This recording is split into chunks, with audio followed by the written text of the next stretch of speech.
Hello. We'll be talking about the National Post article by Barbara Kay entitled Exploding the Myth of Cure-All Female Corporate Boards. Our group consists of Megan Brown, Stephen Keelty, Christina Roach, Jessica Shubali, and myself, Nicole Zimmerling. The article explains how female dominance on corporate boards is no guarantee that companies will perform better or more humanely. The article states that the Liberals are looking to add an amendment to reform diversity-themed Bill C-25 that would mandate businesses and companies to increase diversity among corporate directors and senior management with shareholders.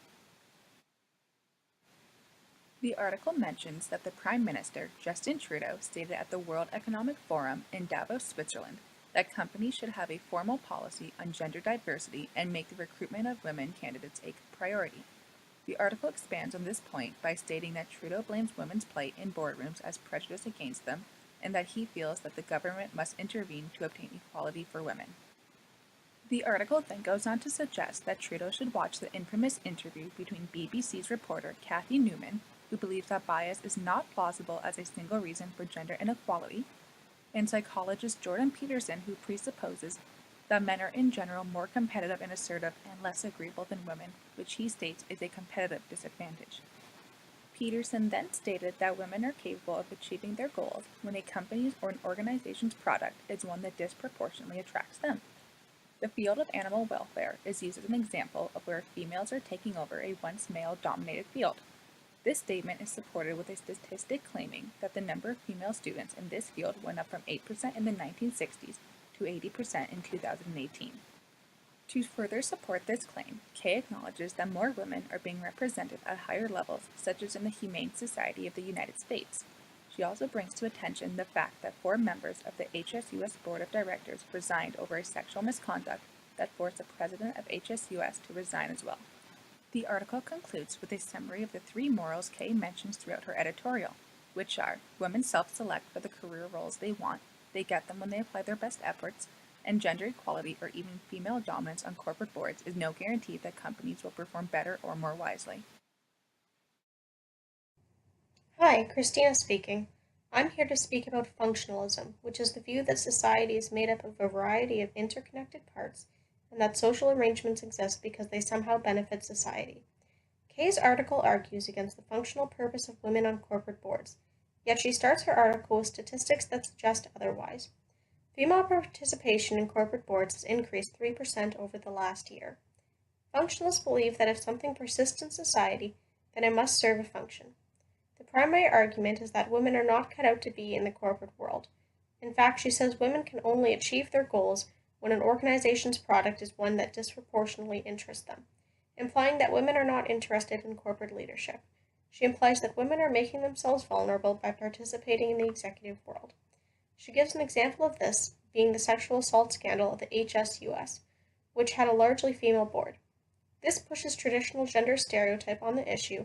Not only is she making women out to be the weaker sex, but she also picked an organization that has an emotional, nurturing tone to it, which traditionally was the female domain.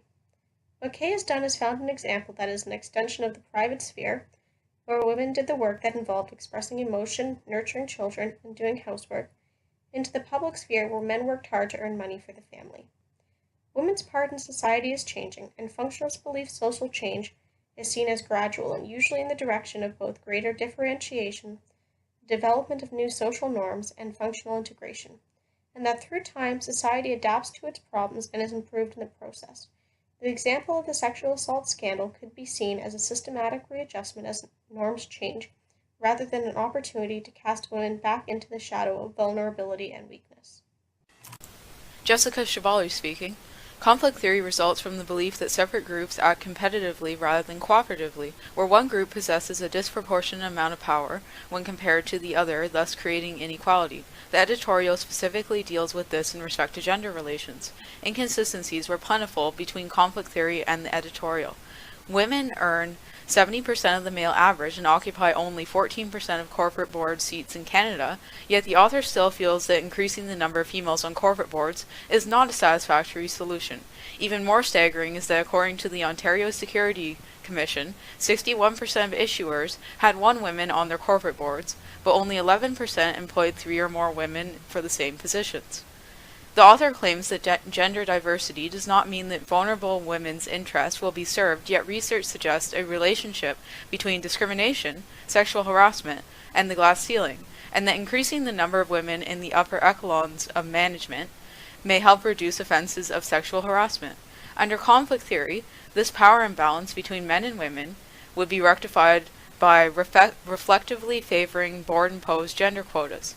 Yet the author of the editorial opposes this action. The author claims that women can self-select for the career roles they want when they apply their best efforts. However, evidence as to the existence of a glass ceiling contradicts this notion, where subtle barriers include that women frequently are recruited for corporate positions associated with a high risk of failure, and additionally encounter gender stereotypes. For example, being considered warm or competent, but not both. A further indication that inequality is at play here is the author's use of gender stereotypes, where men have the personality traits conducive of success in upper management. For example, men are associated with being competitive and assertive, yet the associated female trait of being too agreeable is said to be a competitive disadvantage. Hello, my name is Stephen. I will be presenting my group's part on symbolic interactionism's compatibility with Barbara Kay's article, Exploding the Myth of Pure Female Corporate Boardroom. Society is a social construct. This includes gender norms as a means to assess individuals and their interactions with each other. Gender norms are not naturally occurring. Barbara Kay claims gender norms occur naturally in society. They reflect the nature and abilities of men and women, and she uses the below terms to describe either gender.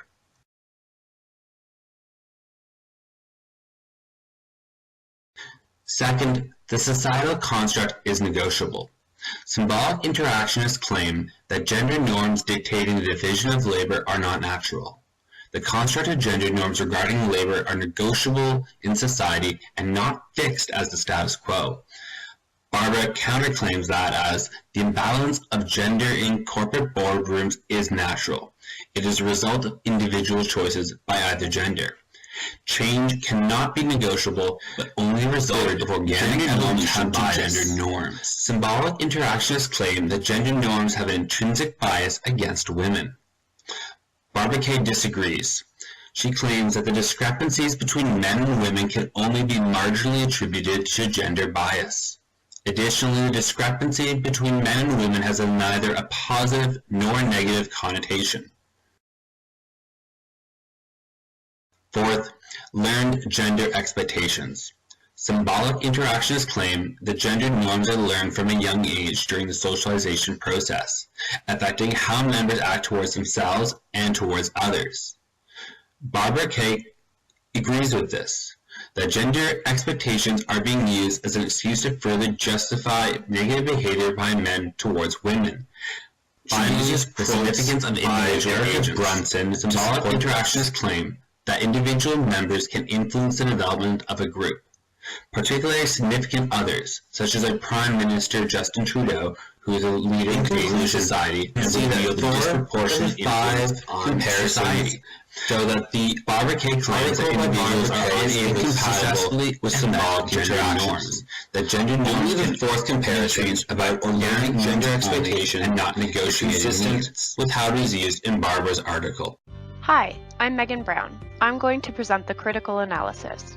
Kay's article asserts that discrimination against women in the workforce is largely a fiction, and that women's influence on corporate boards is often not positive. Her argument is flawed in a few ways. Kay uses ad hominem arguments and emotionally loaded terms to bias the reader against feminists, who, in the article, are relegated quote-unquote to their fainting couches. Through her prose, Kay consistently likens diversity champions to overly sensitive featherweights. Readers are biased by language rather than the arguments themselves. But let's now discuss the arguments in examining their logical fallacies. Kay asserts that women excel in industries that pertain to their interests, as is the case with the largely female corporate board of the U.S. Humane Society. This in itself is a logical fallacy insofar as it vastly generalizes and oversimplifies the professional interests of women. Kay's article narrows the scope of a larger issue, women's success at the HSUS is not representative of industry-wide opportunities for women.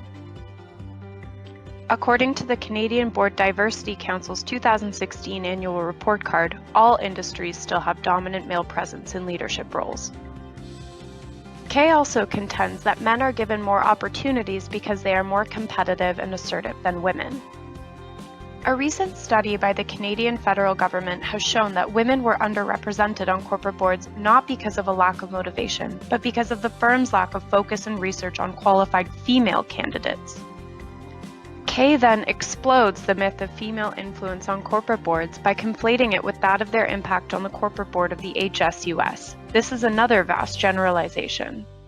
In her critique of women's influence at the HSUS, Kay barely mentions the person responsible for the scandal in the first place, President Wayne Passell, a man. Most glaringly, she uses this as a negative test case for women's influence more generally on corporate boards. In essence, a largely female corporate board allegedly mishandled a sexual misconduct case. Therefore, the evidence is shaky that women, and by extension women's interests, are not suited for corporate boards. This is a complete misrepresentation of the positive impact women can have across industry. I hope Kay's article has not convinced you otherwise.